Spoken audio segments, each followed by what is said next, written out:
Director and Chief Economist at Econometrix ZA, Dr. Azar Jammine, joins us now to unpack some of these economic issues. Thank you so much for joining us. Always good to talk to you. Thank you, Peter. Good evening to you. All right, so we've known that it's coming and it could be the beginning of more industrial action with wider consequences. Just put into context for us what a strike of this nature and ongoing industrial action of this nature could mean for South Africa's already struggling economy. It's not all that easy to determine what the impact on the economy would be, because many of the public servants that would go on strike provide a service that is not contributing necessarily to actual production in the economy. So what one means by that is when people in mining or manufacturing or the retail sector go on strike, it means that a lot of actual economic activity is interrupted. Whereas when public servants go on strike, it's a service that is provided to the public that needn't necessarily imply less general economic activity. Obviously, if it goes on for a long period of time, there are knock-on effects. And one of the important knock-on effects here would be that public servants who went on strike would not receive pay over that period of time. And when you're talking about a large chunk of people, that means less money available for them to go out and spend. And so that would necessarily have a negative impact on overall economic activity in the medium to longer term. A lot would obviously depend on how long they went on strike for.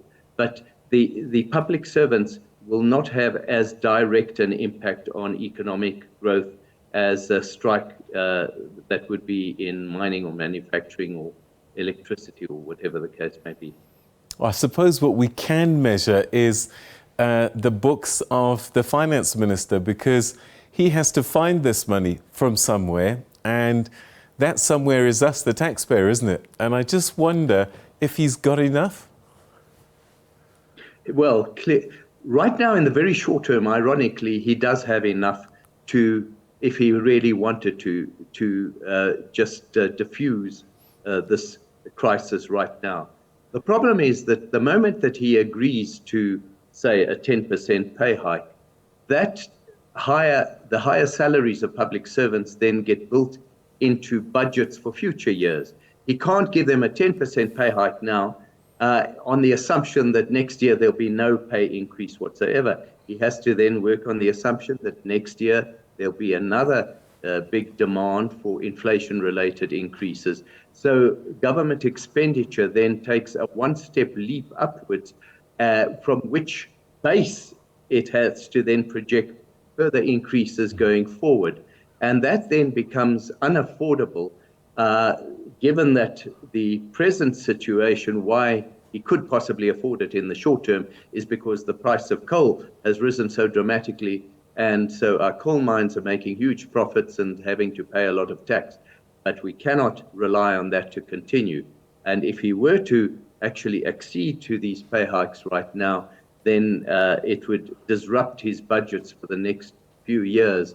And that could have massive ramifications in terms of foreign investor confidence in the ability of the South African fiscal authorities to keep a lid on further increases in public debt to GDP. That in turn can lead to sharply higher long-term interest rates and raise government's borrowing costs, forcing government to pay still more interest on its expenditure rather than spend on other more useful areas of expenditure.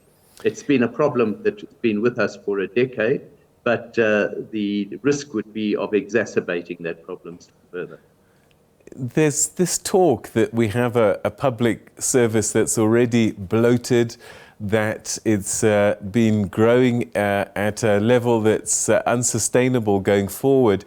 Have we been able to track over time what percentage of the finance minister's budget goes to public sector wages? And has this been a figure that's been increasing over time as a percentage?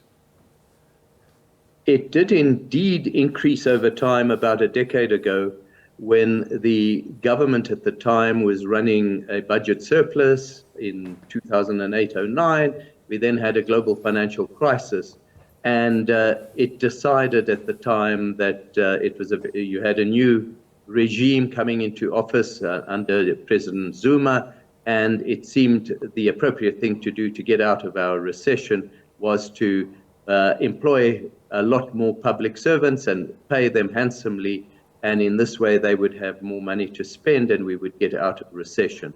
But clearly that was a very short-sighted view, and instead of using the trying to expand our infrastructure and improve our infrastructure as a way of getting the economy to grow faster and employ more people, all it did was bloat the public service. And right through till about 2016, 2017, public servant pay increases were way in excess of what the private sector received.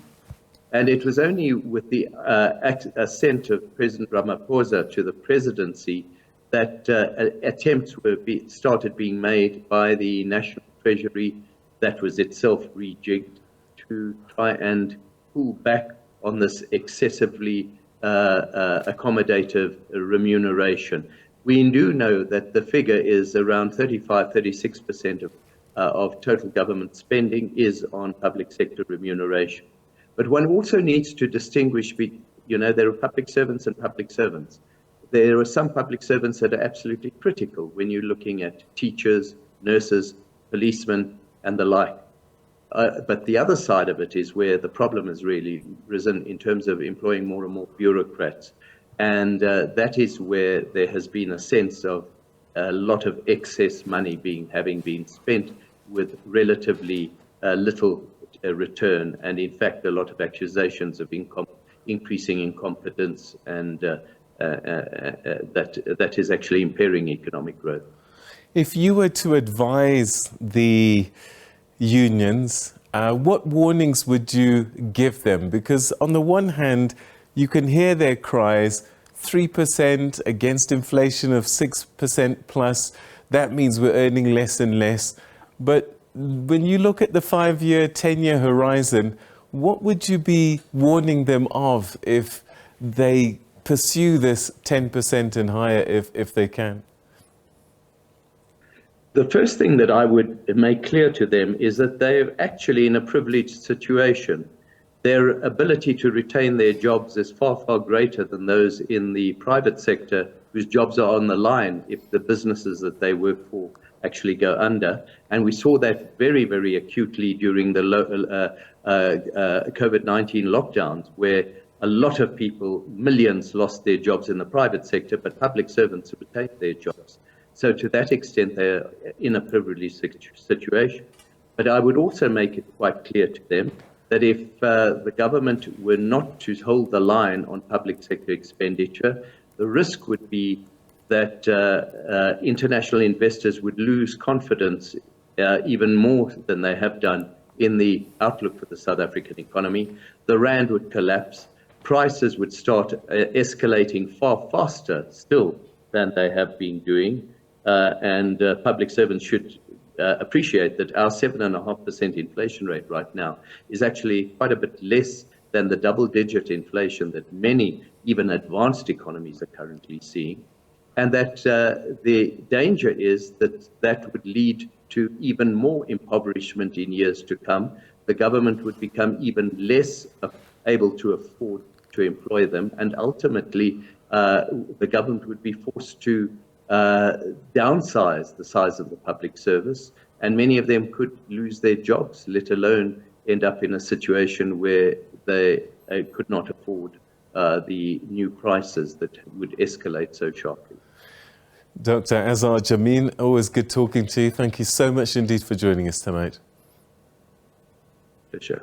Thank you. That's Dr. Azar Jammine, Director and Chief Economist at Econometrix ZA, talking to us about this public sector wage strike and demonstrations that we saw today. And they're saying that this is the beginning of more if government doesn't accede to their demand of 10%. Government is saying 7.5% is all we can afford at this time.